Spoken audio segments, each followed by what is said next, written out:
X.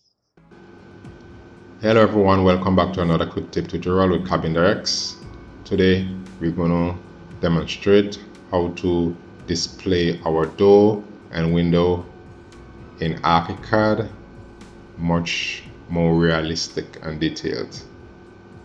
So click on your door, Ctrl T on your keyboard, and you can do it from floor plan and section and come to the detail level and hit the arrow and change it here, or you can navigate to door settings and opening, and you could navigate down to detail level, change that from whatever your settings is, and you go to the scale of 150 or 1 in 50, and look at that compared to this. Okay, now let's do the same for the window.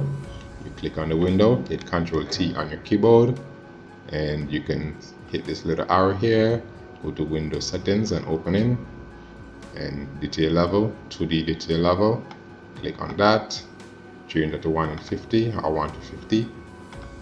Okay, now look at that, compare to this one. Okay, and that's it. Please like, subscribe, and share.